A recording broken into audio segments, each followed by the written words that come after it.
Welcome alpha. Greetings to you. திரு இயேசு கிறிஸ்து நாமத்தில் நான் வாழ்த்துகிறேன்.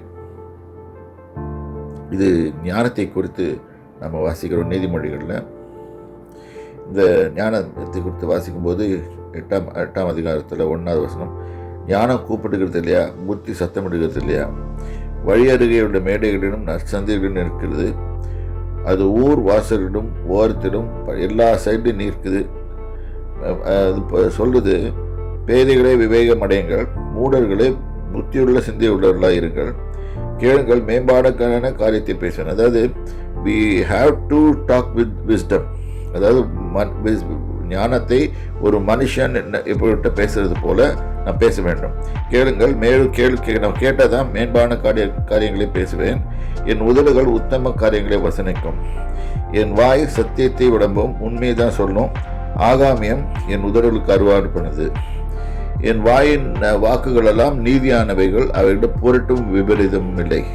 இது ஞானம் தன்னை குறித்து இதுதான் சொல்லுகிறது.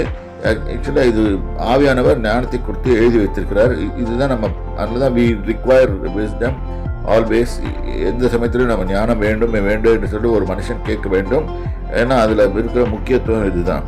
உலகத்தில் கிங் சாலமன் வாண்டட் விஸ்டம். ஏன்னா எல்லா செல்வத்தையும் எல்லா இதையும் காட்டிலும் முக்கியமானது ஞானமே. அதனால தான் இது போட்டிருக்கு. வெள்ளியை பார்க்கிலும் புத்திமதியும், பசும்பொன்னை பார்க்கிலும் ஞானத்தை அங்கீகரித்துக் கொள்ளுங்கள். முத்துக்களை பார்க்கலும் ஞானமே நல்லது. இச்சிக்கப்படத்தக்க எல்லாம் அதற்கு நிகரானது.